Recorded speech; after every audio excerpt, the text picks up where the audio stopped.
Okay, so these are going to be the easiest carnitas you're ever going to make.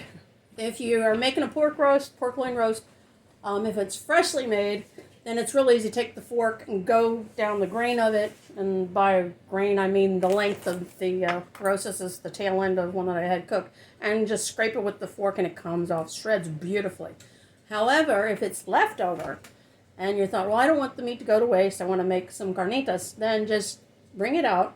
And of course, now it's kind of dried out, so you want to reconstitute it. You want to freshen it up. So it takes forever to take a fork to go along this cold loin to get it to shred like that. So what I do is I cut about a 3/4 inch slices off of it. And then from the top to the bottom, I'll take that fork and I'll separate it into little shreds and then reconstitute it. Now how you do that is you can do it one of a couple of ways. If you want to keep just the pork flavor and then whatever you add to it to be the enhancer, then you put it in your skillet or frying pan and add about a cup of water to it and some Sazon seasoning, or you can add to it some adobo and let that get it good and moist. All you're doing is you bring the moisture back into the meat. And I've got some on the stove right now that is done with taco seasoning. And I watered the taco seasoning down because I don't want it to taste, like taco-y, so to speak. I want to have more of the natural flavor come through, so I diluted it. Because all I'm doing is putting water back in the meat that has dried up from being in the refrigerator. Then your toppings. You have your diced onion. So we like red onions, so I use that sometimes. You got your chopped up cilantro.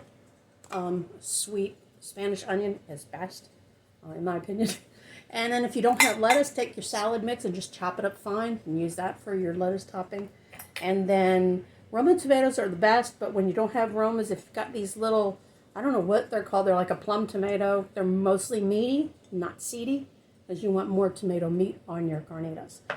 Then your corn tortillas, when you cook those on your flat top, on top of your stove, I use a crepe pan for it. You want to put them on there on about a medium heat, and when it starts to bubble up, when it's laying on the pan, when it bubbles up, that means it's browned enough on the one side. Then you flip it, and then you wait for it to bubble up again, and that's how you know they're cooked. And then you put them in one of these little warmers, keeps them warm. I put a piece of aluminum foil in there with the shiny side facing in, just to keep them warm until we get ready to eat them. So we're ready to chow down on ours, and so I hope you try this out. I'll put all the ingredients that you need in the comments below, and let me know what you think. Enjoy!